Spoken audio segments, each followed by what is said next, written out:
Then you see the machine they're gonna put you in. It looks like Stargate. I'm excited, don't get me wrong, it's fun, I've always wanted to do this, but now I'm worried that I didn't poop this morning, I didn't have my coffee. What if something comes out? I can't have streak marks on my first day of space camp, all the other kids will laugh at me.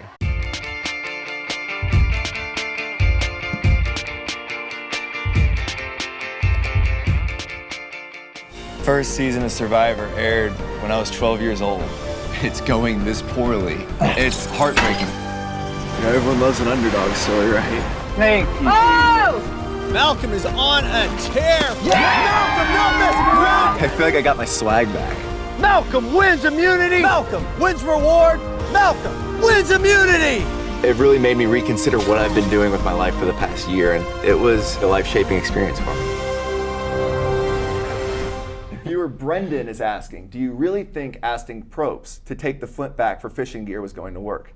What odds do you give yourself on that when you're walking in? Do you really think you had a shot? All I know, Malcolm, is if you don't shoot, you can't score. You know what I right. mean? So I figured it was worth a shot. Maybe give us some beans. Maybe give me at least a spear. Like, oh, hell, here's 2 flints. Can I have a spear so I can survive another couple days? All right. I don't know. I didn't know if it was going to work or not. I figured I'd go for it. Quoting motivational posters is not going to win you points on that one. Now, been giving you a hard time, and I'm sure you've been getting a hard time all day. I thought you did good at Tribal, because this big part of Survivor that you don't really get to see is how much managing Jeff at Tribal Council is a big part of this game. Like, he's going to ask you questions. You have to give him a good answer that's going to satisfy him so he doesn't stay on you, but also doesn't give away to the tribe. I thought your answers at Tribal were good.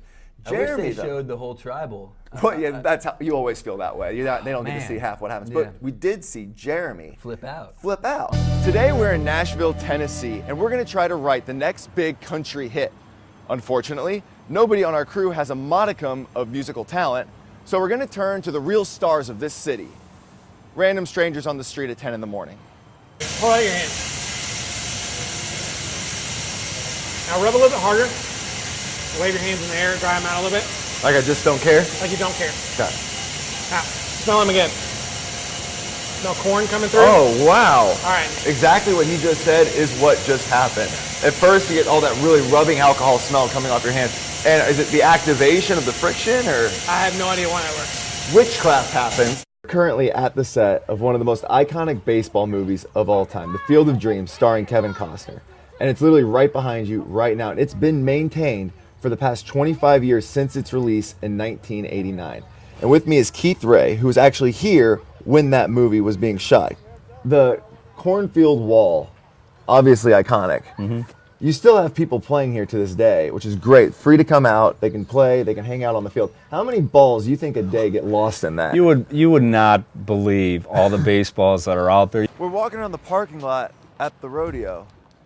Every vehicle is a truck name followed by a really big number. These are the big engine American trucks.